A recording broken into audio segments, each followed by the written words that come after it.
Se trata del economista Segundo Camino, eres docente universitario de la UES y junto a él vamos a hacer un análisis de dos temas esenciales en materia económica.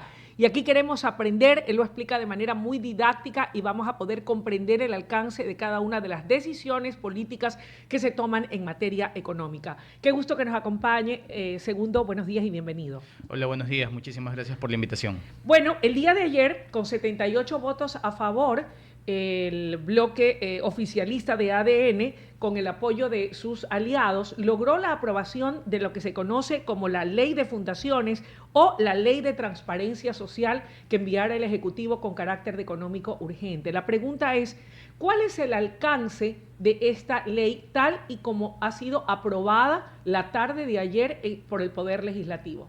La Ley de Transparencia Social, como lo conversábamos hace unos días atrás acá, básicamente busca controlar el flujo de capitales de las fundaciones. Hay muchísimas fundaciones que no han, o que en el transcurso del tiempo no han logrado responder de qué manera obtienen fondos, y esos fondos pues evidentemente circulan dentro de la economía, dentro de la economía ecuatoriana, dado que no se conoce el proceder del origen de esos fondos, pues la Ley de Transparencia Social juega un rol fundamental para que el gobierno y toda la población ecuatoriana conozca de dónde provienen esos fondos y puedan ser, primero, que graben impuestos y segundo, pues claramente que no contaminen la economía de la manera que pudieran haberla estado contaminando anteriormente. Segundo, ¿quiere decir esto entonces que el espíritu de la ley es bueno, es positivo? El objeto de la ley es básicamente controlar los flujos de capitales de estos fondos de las fundaciones. ¿Cuál es el origen de ellos? ¿Cuál es el origen de ellos y de qué manera están obteniendo los fondos de ellos y cómo entran a la economía, al sistema financiero, a la economía de los hogares, etcétera, etcétera? Sobre todo para evitar que vengan fruto de lavado de activos y este tipo de cosas. Esa básicamente es la idea, que conocer si no vienen de algún acto ilícito de los proveedores de estas fundaciones. ¿Era necesaria, cree usted, esa ley vista desde ese punto?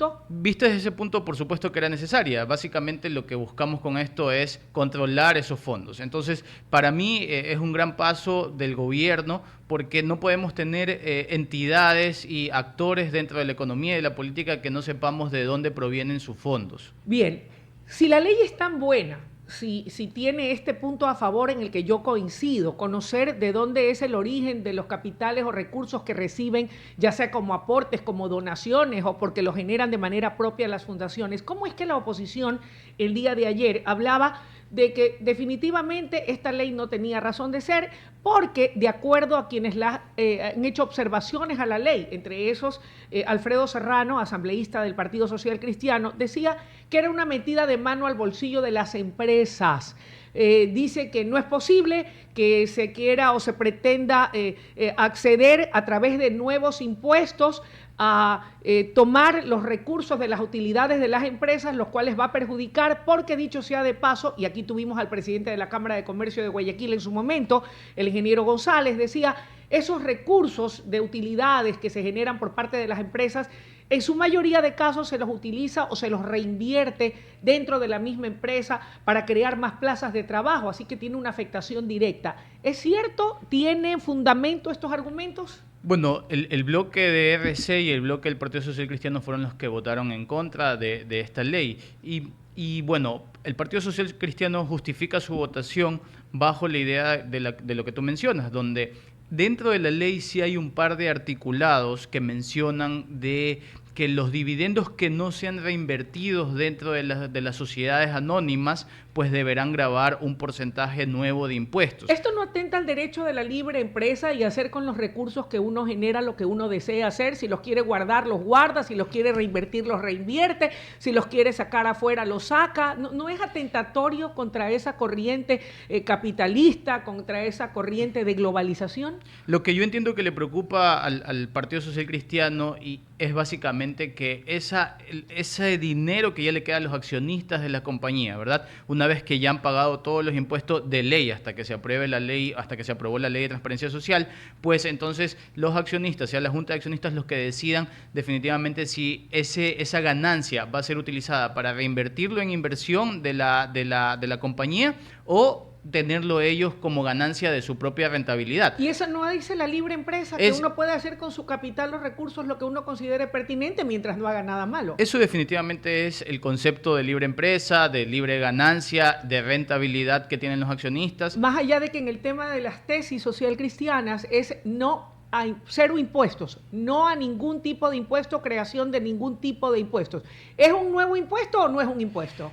Para mí sí es un nuevo impuesto. Sí, desde el punto de vista teórico, completamente, ya los dividendos de las empresas ya han pagado impuestos. Han pagado impuestos de trabajadores, han pagado el impuesto a la renta, han pagado cualquier otra contribución financiera, solidaria, que ya de paso se le está cobrando en las anteriores leyes económicas que se han aprobado por el Ejecutivo. ¿Y qué consecuencias puede traer eso para el sector empresarial? Ya está aprobada la ley, seguramente será publicada por en el registro oficial. ¿Cuáles van a ser las repercusiones que pueda tener para el sector empresarial? Lo que puede suceder es básicamente que los empresarios comiencen a dejar de reinvertir sus utilidades en el país y comiencen a tratar de buscar alternativas en otros espacios geopolíticos, ¿verdad? En donde puedan buscar colocar esa ganancia que han tenido en el país en otros lados, pero bajo esa idea también tendrían que pagar otro impuesto, que es el impuesto a la salida de divisas. Entonces, aquí lo que queda pensar es cómo la parte jurídica de las empresas va a poder sobrellevar efectivamente el accionar de estos dividendos dentro del siguiente periodo fiscal, porque eso ya no rige para el actual periodo fiscal. Mira, qué interesante. Ahora, en ese mismo contexto, ¿qué otras bondades tiene la ley, más allá de este punto del impuesto, que es lo que señalas, aunque el bloque oficialista, a través de algunos de sus representantes, han dicho que no se está creando ningún nuevo tributo, pero que sí tienen las empresas que aportar un dividendo de sus utilidades? Yo creo que este es el único punto crítico, por así decirlo, de la ley. La ley tiene muchísimas bondades, entre esas, como lo que mencionábamos hace un momento, básicamente controlar el flujo de capitales que desconocemos si son lícitos o ilícitos en las fundaciones. Yo creo que ese es el objeto de la ley y por ahí es donde debemos rescatar que esta ley haya sido aprobada dentro de la Asamblea Nacional. Básicamente, muchísimas fundaciones han servido como una especie de obtener recursos que no sabemos de dónde provienen y que se ponen dentro de la economía ecuatoriana y que estos recursos pues definitivamente pueden estar contaminando el sistema financiero. Ahora, el nudo crítico entonces sería este impuesto a las utilidades de las empresas. ¿Será tal vez porque, de acuerdo al Servicio de Rentas Internas, las empresas han acumulado 29.000 millones en utilidades no repartidas a sus accionistas por más de 10 años? Uno de los problemas del sector societario en general, de todas las empresas, compañías que existen en el Ecuador, es efectivamente que muchos de los dividendos no han logrado reinvertirse y no han sido repartidos tampoco a sus accionistas. Entonces, una especie de ¿dónde está ese dinero? El hecho de no saber dónde está ese dinero implicaría, por lo tanto, que no tiene control ni la empresa ni tampoco el Servicio de Rentas Internas. Entonces, por lo tanto, parte de ese articulado también es esclarecer hacia dónde está, hacia dónde van, dónde han estado todos estos recursos, que contablemente pueden estar en los libros, pero financieramente definitivamente necesitaríamos saber dónde se encuentran. Ahora, no solamente la oposición representada por la RC5 tenía observaciones a la ley, no solamente el Partido Social Cristiano a través del asambleísta Serrano señalando que esto era crear un nuevo impuesto para el sector empresarial, lo que le va a impedir, según él afirmaba, poder reinvertir esos recursos en cada una de sus empresas para generar trabajo, sino que además lo dijo también el titular de la Cámara de Comercio de Guayaquil, el ingeniero González, aquí sentado donde estás, estimado segundo. Él decía que también había otra preocupación de que pudiera también traer como trasfondo esta ley de transparencia social el pretender controlar a la sociedad civil para... la preocupación surgía en que pudiera producirse una vulneración del derecho a la libertad de asociación de civiles que quieran asociarse y que eso, en caso de que mañana o más tarde alguien no sea objeto de simpatía del gobierno, pudiera tener algún tipo de persecución. ¿Existe ese riesgo dentro de la ley? Entiendo que esto lo menciona por la primera parte de la ley de transparencia social referente a la creación y eliminación de las fundaciones, pero eso definitivamente entiendo yo que tal como está escrita la ley en este momento no perjudica en esa situación. ¿Y por qué no lo hace? Porque cada persona tiene la capacidad, de hecho es constitucional, no está a medida de una ley orgánica, cada persona tiene la capacidad de organizarse libremente, ¿verdad? Y luego de esto puede crear una fundación, si así lo quisieran este grupo de individuos. Y una vez que creen esta fundación tiene que ser aprobada por el ente competente, que bajo la nueva norma, la Ley de Transparencia Social, será regulada por la Superintendencia de Economía Popular y Solidaria, ¿verdad? Antes, esta regulación, por así decirlo, de las fundaciones estaba dispersa en el Ministerio de Gobierno, en el Ministerio de Inclusión Económica y Social, en el Ministerio de Educación, etcétera. Ahora lo que se está haciendo es que una sola institución regule todas las fundaciones, de tal forma que el primer paso de la superintendencia será crear un catastro. Ahora, la parte de eliminación de una fundación está claramente estipulada bajo ciertos criterios, y estos criterios serían que no se inmiscuya en temas políticos, económicos que generen algún tipo de caos dentro de la sociedad, como es en cualquier parte del mundo. Y nosotros no podemos tener ni siquiera ciudadanos que vengan acá al Ecuador a generar caos y que no hagan respetar o no respeten nuestros valores y nuestros criterios y nuestra Constitución. Es exactamente lo mismo con la ley de fundaciones o la ley de transparencia social. No le veo ningún problema en el hecho de lo que se ha mencionado referente a querer controlar en exceso a lo que digan. O perseguir a quien piense o sienta distinto. No lo veo, porque de hecho la Constitución es bastante clara y nosotros no podemos discriminar por diferente pensamiento.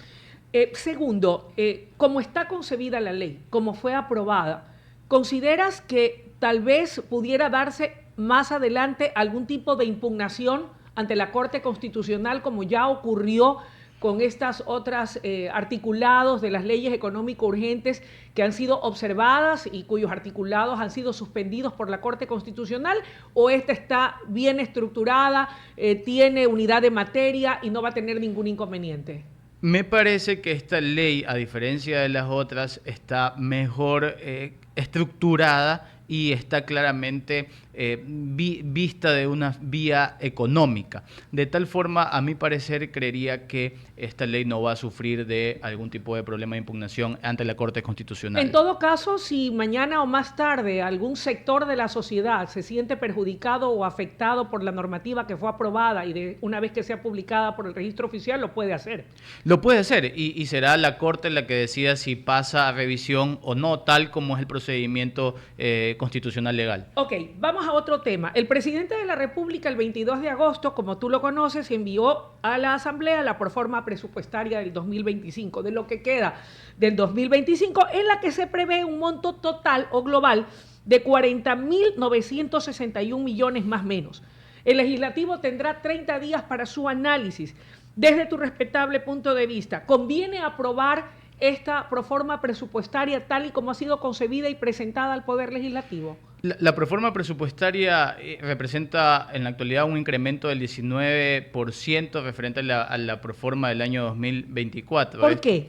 Bueno, básicamente lo que se busca en esta nueva proforma es darle una mayor cantidad de ingresos. Primero, vía constitucional, que es para educación y salud, y por otro lado hay una mayor cantidad de ingresos que se le va a destinar al bloque de seguridad, que es básicamente lo que el actual gobierno tiene como previsión, controlar el aspecto de seguridad y que esto sea la vía para la reactivación económica. Y entonces, aquello es saludable, sin duda, porque el país demanda seguridad, así que si vienen recursos que se van a inyectar a la seguridad, enhorabuena. Definitivamente, si no tenemos seguridad, no vamos a poder reactivar la economía. La economía se ha venido reactivando y de cierta forma, pues esto le da una mayor holgura al gobierno para presentar un presupuesto para el año 2025, lo que queda del año 2025, con una mayor cantidad de recursos. Ahora, ¿de dónde van a venir esos ingresos para poder incrementar el presupuesto en relación al año 2024? Bien, parte del incremento de este presupuesto se da vía tributaria, es decir, vía ingresos permanentes, lo que se conoce como ingresos permanentes, que es básicamente el cobro de tributos,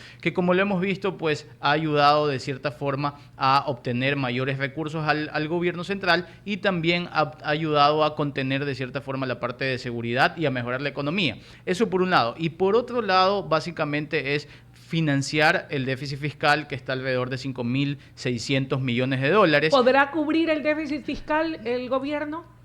Totalmente no lo va a poder hacer porque ningún gobierno en ninguna parte del mundo es capaz de cubrir un déficit fiscal de un año a otro. ¿Cuánto podrá cubrir de esos 5.600 millones?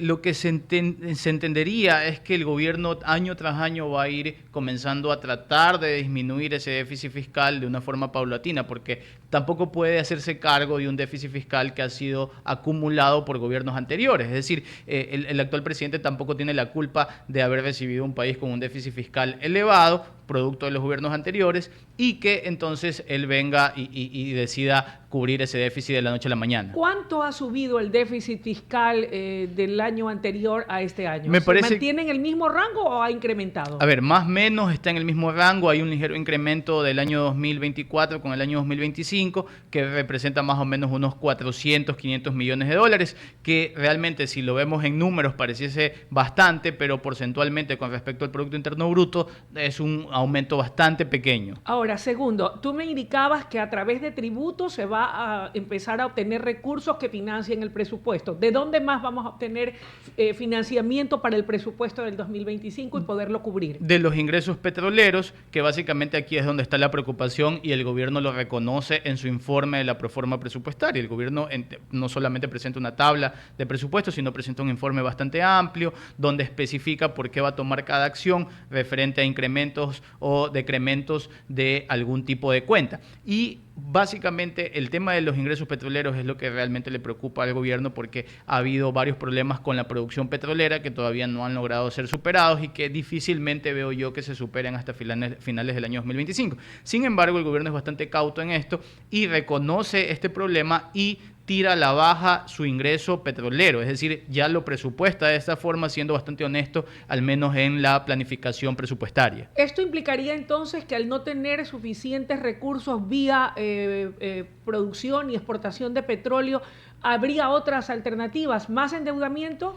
Nos vamos a tener que endeudar. Eso definitivamente es. Y esto lo va a realizar el gobierno actual y si hubiese llegado otro gobierno hubiese tenido que hacerlo definitivamente porque el déficit fiscal es muy, muy grande. ¿En qué medida de endeudamiento? ¿De cuánto estamos hablando? Se esperaría que lleguen alrededor de 5.000 millones de dólares, ¿sí? De lo que queda del año. Entonces, esta cantidad, que no es una cantidad pequeña, es una cantidad que el gobierno ya ha comenzado a buscarla, por eso también hay que comprender todas las giras económicas y políticas que ha tenido el presidente, básicamente es buscar alternativas de financiamiento. ¿Podrá lograrlo? Yo creería que sí, porque el riesgo país ha comenzado a bajar, el riesgo país está en sus mínimos históricos de hace 10 años, entonces básicamente esto le da una buena imagen al Ecuador en temas de pagar deuda, en temas de obtener financiamiento y en temas de que de alguna forma la economía está manejándose de forma correcta. ¿Cuánto crees que podríamos llegar a cubrir de ese déficit, de lo que nos falta, viendo que el presidente está haciendo sus giras, que está siendo cauto en el tema presupuestario y en lo que puede percibir por el tema petrolero? ¿Cuánto crees que logre obtener vía endeudamiento? Yo creo que el gobierno va a lograr alguna proyección al menos. Va a lograr financiar parte de ese déficit en alrededor de un 40%, ¿sí? Y esto le sirve para poder sobrellevar básicamente lo que queda del año. Esto no significa que en la proforma presupuestaria del año 2026 vayamos a tener un déficit fiscal presupuestado de cero. Para nada significa esto. Recordar que Ecuador tiene una necesidad de financiamiento de alrededor de 12.000 millones de dólares. Es decir, el déficit fiscal no es solo la necesidad de financiamiento. El déficit fiscal es algo que en el presupuesto lo vamos a cerrar de esta forma con un déficit de tanto. Pero lo que realmente necesita el Ecuador es muchísimo más. Y ese muchísimo más, que es dinero palpable que necesita, es como el flujo de caja de una empresa, el flujo de caja de un individuo, que va a tener que ir desembolsando mes a mes. Segundo, hemos hablado de los ingresos que tiene que recibir para atender su planificación de trabajo, como también para atender lo que será este déficit, lo que es este déficit fiscal que bordea los 5.600 millones de dólares. Hablemos de los egresos. ¿Qué es lo que está contemplado? ¿Dónde está el mayor peso que tiene el Estado ecuatoriano y que tiene que sacar recursos para cubrir? El mayor peso siempre va a estar en gasto corriente. ¿Qué es el gasto corriente? Es la operatividad del gobierno central. Pago de sueldos y salarios, que el internet, que básicamente la seguridad que necesitan las instituciones públicas, etcétera, etcétera. El grueso de esto se centra en pago de sueldos y salarios a funcionarios del Ministerio de Educación, Ministerio de Salud y del bloque de seguridad, que es profesores, médicos y personal de las Fuerzas Armadas y Policía. Eso ¿verdad? es necesario y es intocable. No se puede tocar porque tampoco digamos, hay un bloqueo en la constitucional. Entonces, Así es. Entonces definitivamente no lo puedes tocar. Y además que sería inhumano que se lo toque. La gente necesita salud, necesita educación y necesita seguridad. Y además de eso, como tú bien mencionas, necesitamos salud, educación y seguridad más que todo en estos momentos. Entonces, ese grueso de egresos se concentra en estas instituciones que básicamente van a gasto de sueldos y salarios y por lo tanto, disminuirlo es muy, muy, muy complejo. Habría que hacer algunas reformas legales, etcétera, etcétera, que yo no lo veo viable y que entiendo yo que el gobierno tampoco lo tiene previsto en el transcurso, al menos en el corto mediano plazo. Correcto. Ahora, eliminación de más subsidios, por ejemplo, puede estar a la vista para poder reducir el gasto público o el gasto fiscal. Tal vez desaparecer instituciones fiscales o estatales que no están brindando un soporte o una justificación de su razón de ser. La disminución de subsidios entiendo yo también que es una petición de algunos organismos multilaterales para la obtención de crédito, es decir, para que ellos puedan hacer desembolsos de créditos que los necesita claramente el país. Ahora, muchos de los subsidios que se han venido eliminando en el transcurso de los años, en los últimos años, y que lo ha venido eliminando el actual presidente, son subsidios que no están llegando realmente a las personas que lo necesitan, y esto lo ha entendido bastante bien el Ministerio de Economía y Finanzas, y esto lo ha entendido bastante bien el Gobierno Central, donde se ha comenzado a eliminar subsidios como por ejemplo la gasolina, que estaba beneficiando a individuos o a empresas que realmente no lo necesitaban y pues y obviamente son recursos que necesita el gobierno para otro tipo de subsidios y para otro tipo de bonos. Ok, segundo, le pregunto al experto, ¿por dónde más debiera hacerse un recorte del gasto fiscal? Porque siempre escucho hablar a actores políticos, a analistas como tú, hablar de que el Estado es obeso, que tiene un crecimiento desbordado y que por algún lado hay que hacer los recortes en lugar de crear nuevos impuestos.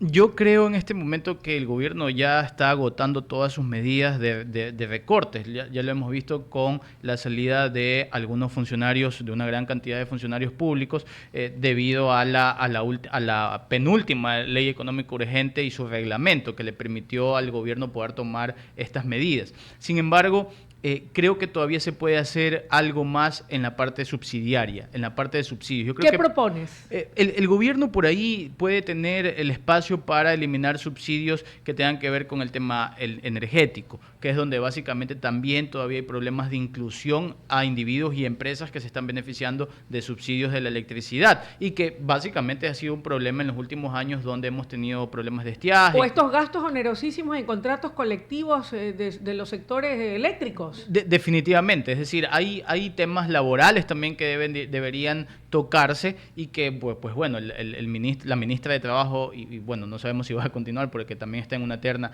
para el Consejo de la Judicatura. Entonces, la persona encargada, en todo caso, del Ministerio del Trabajo, sea la persona que se encargue de ver este tema de contratos colectivos, este tema de contratos también a empresas que bueno, se han beneficiado de alguna forma. Segundo, de lo que tú conoces, eres investigador, investigas, estás en la sintonía de todos los temas económicos y de finanzas.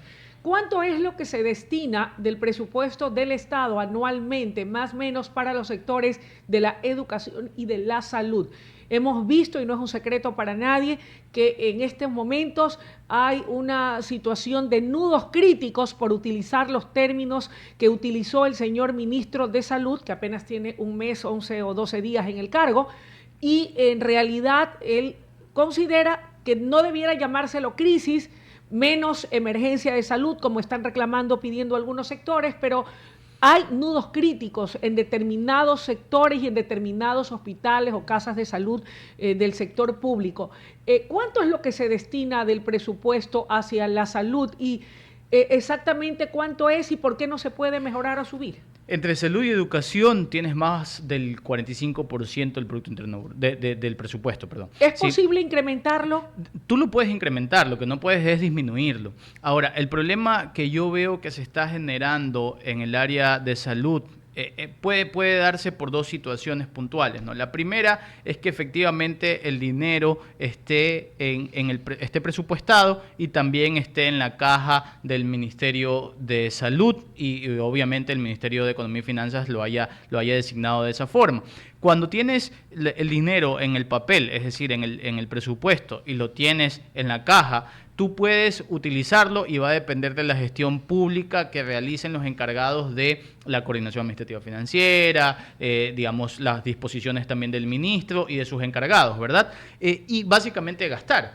Básicamente ejecutar ese presupuesto. Ahora, el problema se puede dar cuando lo tienes en papel, pero no lo tienes en la caja, que también es algo que puede pasar en el presupuesto, por eso se llama presupuesto. No, sabemos que tenemos una cantidad de dinero, pero no sabemos si lo tenemos disponible en este momento. Entonces, eso tal vez es lo que muchas veces impide que se pueda ejecutar el presupuesto. Definitivamente. Es decir, que está en el papel, pero que en tus arcas no está. Correcto, es algo que puede pasar. Y en ese momento, pues evidentemente el ministro de Salud no tiene la culpa de esto. Por ¿sí? supuesto. No tiene la culpa de Ningún esto. Ningún ministro si no tiene los recursos en ese momento en sus arcas. Correcto. Pero es algo que los ministros no pueden salir a decirlo, ¿verdad? Por supuesto. Porque forman parte del mismo equipo. Del mismo equipo. Y por lo tanto, este puede ser un problema. Ahora, el peor problema de todos que yo veo es que tengas el dinero en el papel y tengas el dinero en las arcas, pero no lo puedas ejecutar. No lo ejecutes por incapacidad de gestión pública. Que eso también hay. Eso también hay, ha venido pasando en los últimos años, pero yo no creo que sea el caso en este momento. ¿Por qué? Porque el ministro Martín tiene un mes y un mes y medio, no tiene un mes y medio. Además de que sabemos de su honorabilidad de hombre de bien, comprometido y un hombre preparado. De hecho, hay puesta mucha de la confianza de la gente de diferentes sectores en su labor, conscientes de que va con esfuerzo y dedicación a poder ayudar a superar las situaciones que hay en el área de salud. Por supuesto, y además que un proceso, levantarlo al portal de compras públicas, no toma un mes, 15 días. ¿Cuánto toma Esto eso? toma alrededor de 2 meses. Entonces, por lo tanto, no es una gestión que se le podemos echar la culpa al actual ministro. Es algo que a lo mejor lo venimos arrastrando desde hace tiempo y el actual ministro básicamente lo que está buscando es solucionarlo como debe de ser, ¿no? Recién deberíamos comenzar a evaluar la gestión de los ministros que se posicionaron hace poco, pues después de 2 meses y medio, donde nosotros podamos decir, ok, se ha hecho una gestión pública. ¿Qué se está haciendo? ¿Qué resultados se están dando? ¿Qué resultados se están dando? Finalmente, para cerrar la entrevista, entonces este presupuesto, ¿crees tú que vaya a sufrir o a experimentar algún tipo de cambio por alguna sugerencia por parte de la Comisión Económica de la Asamblea o será aprobado tal y como ha sido concebido? Yo creo que va a ser aprobado tal como ha sido concebido. ¿Le harías algún cambio tú? Yo a lo mejor le destinaría un poco más de dinero al aspecto de seguridad, ¿sí? Yo creo que por ahí es donde, igual el gobierno ya ha aumentado el presupuesto en seguridad para la actual proforma. ¿Cuánto hay en esa proforma destinada para seguridad? ¿Tienes el cálculo aproximado? Hay un aumento de más o menos $500 millones, que es bastante importante, pero yo creo que para lo que queda del año, porque además hay que recordar que vamos a meses críticos como es octubre, noviembre y diciembre. Por el tema del estiaje también, en breve, hay que ver cómo se presenta la naturaleza con nosotros, que en estos tiempos siempre pues San Pedro cierra la llave. El tema del estiaje es bastante volátil, aunque muchos expertos, yo no me quiero meter en ese tema porque no soy experto en el tema energético, pero muchos expertos decían que se iba a ir la luz, que íbamos a tener otra vez estiaje y todo, y mira, ya estamos casi septiembre y en estas épocas... Esperemos que la cosa continúe así, que tengamos cómo capear el temporal. Exactamente. Gracias por haber comparecido, como siempre, aquí en esta WQ Radio, que es tu casa, eres siempre bienvenido, segundo, y gracias por despejarnos estas dudas, que no son solo las de esta servidora, sino de nuestro respetable y querido público. Muchísimas gracias por la invitación. Esperamos tenerte nuevamente, ¿ah? Gracias. Segundo camino, haciendo el análisis de la proforma presupuestaria 2025 que la Asamblea deberá aprobar o hacer las observaciones que tenga a bien. Vamos a una breve pausa y enseguida volvemos con más aquí en el Noticiero Nacional de WQ Radio.